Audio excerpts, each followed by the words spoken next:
ગોડાદરા વિસ્તારમાં વિદ્યાર્થીનીએ આપઘાત કરી લીધા બાદ શિક્ષણ જગતમાં ખળભળાટ મચી ગયો છે. શાળા સંચાલકો દ્વારા ફી બાબતે વિદ્યાર્થીની પાસે અને તેના પિતા પાસેથી ફી બાબતે દબાણ કરવામાં આવતો હોવાના આક્ષેપ પણ થયા હતા.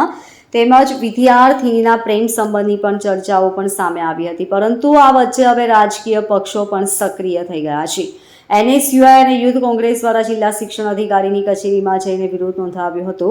કોંગ્રેસ દ્વારા DEO કચેરીની અંદર જઈને રજૂઆત કરતાની સાથે જ કપડાં પણ ઉતારવાના શરૂ કરી દીધા હતા. હાજર પોલીસ દ્વારા કોંગ્રેસના યુવા નેતાઓને રોકવામાં આવ્યા હતા. કપડાં ઉતારવાનું શરૂ કરી દીધા થોડા સમય માટે મામલો બીજક્યો હતો, પરંતુ ત્યારબાદ નેતાઓ દ્વારા શાળા સંચાલકો સામે પગલાં લેવાની માંગ કરી હતી. NSUIના સહપ્રમુખ ધીરેન્દ્ર સોલંકીએ જણાવ્યું હતું કે ફી બાબતે વિદ્યાર્થીની અને તેના વાલીઓને ટોર્ચર કરવામાં આવતા હતા. તપાસમાં પણ વધારે ફી ઉઘરાવવામાં આવતી હોવાનું સામે આવ્યું છે. શાળા એક બંગલામાં ચાલતી હોય તે પ્રકારના દ્રશ્યો દેખાઈ રહ્યા છે. શાળા પાસે ફાયર સેફટી કે રમતગમત માટેનું મેદાન પણ ન હોવા છતાં પણ તેને પરમિશન આપી દેવામાં આવી છે.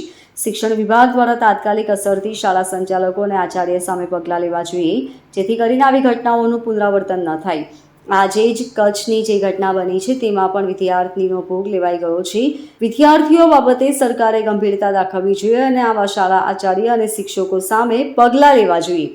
સુરત યુવક કોંગ્રેસ આજરોજ સુરત યુવક કોંગ્રેસની ટીમ સાથે DO ઓફિસ DO કચેરી એક રજૂઆત લઈને આવ્યા છીએ. ગોડાદરાની અંદર એક આદર્શ પબ્લિક સ્કૂલ નામની જે સંસ્થા ચાલે છે, આ સંસ્થાની અંદર 8મા ધોરણમાં ભણતી વિદ્યાર્થીને એક સામાન્ય ફી બાબતે ત્રાસ આપીને એનો જે જીવ ગુમાવ્યો છે એના ન્યાય માટે આવ્યા છીએ.